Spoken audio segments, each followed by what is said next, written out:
What's up, everybody? My name is Shannon and I am still waiting for my Satyr, and today we are talking about All the Stars and Teeth by Adalyn Grace. So this is the latest and greatest addition to the YA fantasy realm that everybody's talking about. This is a story about a princess named Amora who goes off on this amazing seafaring adventure. She is trying to become the next great animancer. She's trying to make her father proud. She's trying to be the princess, the crown princess that her people deserve, but things go horribly wrong. She lands herself in prison. A pirate helps her escape. She is going off on the seas. She's fighting sea monsters. She's looking for mermaids. She's uncovering a rebellion plot. All of this amazing stuff. And yet, this book really didn't keep my attention. I just found it kind of boring.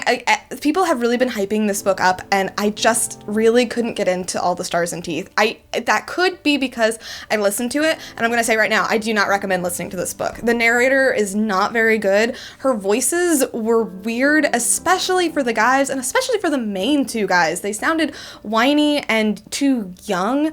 Like, it was weird to me when I was listening to it, because if it lost my attention, I would forget what the character dynamics were because of the way that they sounded. So when it got to any kind of like shipping sort of territory, it was just weird to listen to because the voices were so off. So I do wonder if maybe I would have liked this book better if I had read it, but I will still say that I found it to be long and it just was kind of boring. It started to pick up for me at the end when we started to get a little bit more like revelations for things, like what's going on with the magic system, why people can only use one type of magic, what happens if you try to use more than one, what's going on with this rebel group, all of that. Like, that was pretty interesting, and I liked learning things about that. So I am intrigued with this series. I would think about continuing on with it whenever the next one comes out.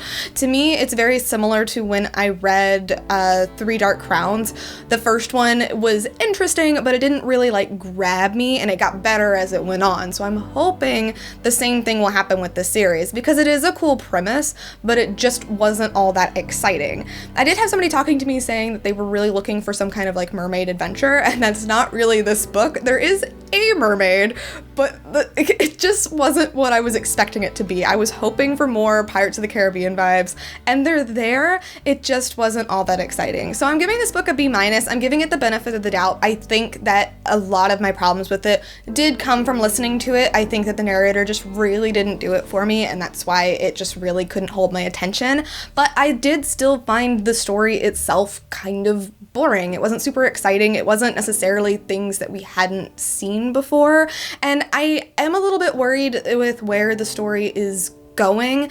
It just is starting to feel a little bit forced, I guess. I don't really know how to describe it. I won't know for sure until I read the second book in the series. So would I recommend it? I'd say kind of meh. I mean, it's interesting and I'm interested in where it's going, but I do think that it's overhyped. So if you're super excited about it, I'd temper those expectations a little bit. Don't listen to the audiobook. That will already help, and we'll just have to see where this series goes. But anyway, thank you guys so much for watching this video. If you liked it, be sure to hit that like button down below, and don't forget to subscribe so you can talk books with me every week. That is everything got for today, and I'll see you guys next time. Bye!